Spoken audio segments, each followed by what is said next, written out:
many decades ago, when I lived on the Lower East Side, I worked nights in Midtown Manhattan, and I passed the 5 spot.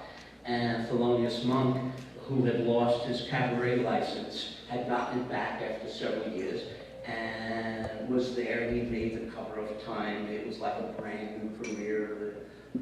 You know, he was reborn from the dead, and I sometimes passing, often, both going and coming, would see Monk between sets outside the 5 spot, just kind of walking along in his strange, odd pace. He was probably autistic. There were lots of reasons to believe that he had that syndrome on some level. And he was obviously composing, or he was playing music to himself, and they were very memorable occasions. The story I tell about him and Charlie Mingus was told to me by Ricky Cornell, who was the day bartender at the time at the 5 spot. She was a dear friend of my girlfriend at the time, and she had told me that story. And this is a poem called Solo Monk.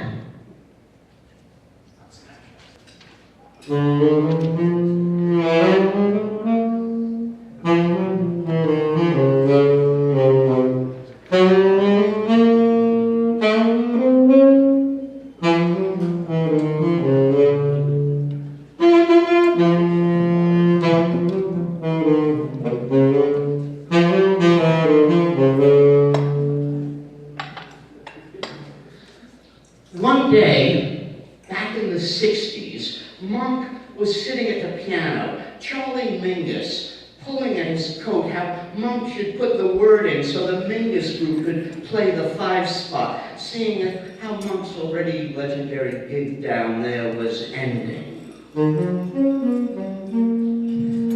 Mingus, all persuasion and cajolery, ran it down for 20 minutes.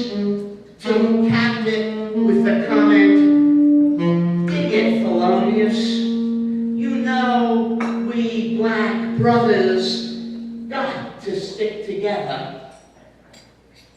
At which point Monk, laconic to a fault, till then he hadn't said a word, turned slowly with a sidewise glance and raised one eyebrow.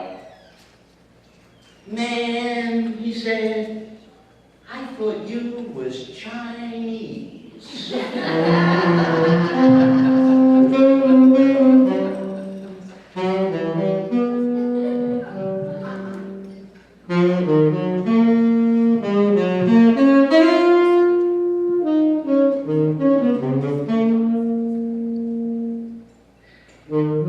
And evenings, between sets, Monk would pace outside the 5 spot, head cocked to some inner keyboard with that lisping gait of his, that wispy black goatee, that rumpled herringbone tweed hat he sported in those days. He paced that corner solitary and quixotic in a rapture of exploding chords.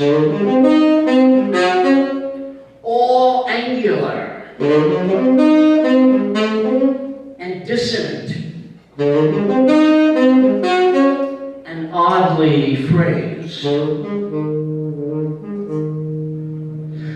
One summer night, a checkered cab pulled up as he was so engaged, and Monk, who happened to be passing at that moment, swung back the door, then stepped so quietly and self-effacingly behind it that you would have thought it was his calling. But his ear, as ever, cocked to that imaginary keyboard. An elegant patrician couple, clubbing blonde Westchester money, stepped out on 8th Street like an ad for Chivas Regal. As the primped fox sashayed past him in her saffron strapless, tossing back her golden mane, her escort nodded vaguely, not so much as glancing up at that solicitous, albeit altogether funky-looking colored doorman with the goofy hat. a gesture almost too indifferent to be haughty. And with that, they hurried past and disappeared into the 5-spot, having come to hear the legendary monk, that droll and idiosyncratic piano. The sensation Whitney Balliet wrote of missing the bottom step in the dark. Eerie, isn't it, to hear him playing, though he's dead? Mary said, playing monk, the night we heard he had died.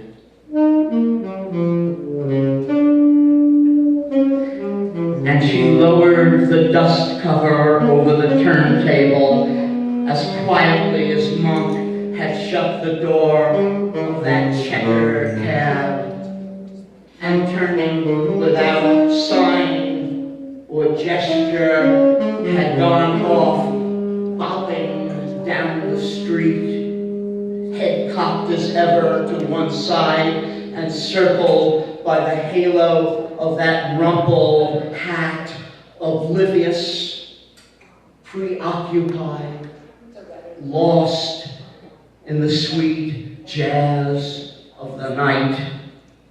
Monk on 8th Street at the end of summer in the early 60s must have been around 11:55.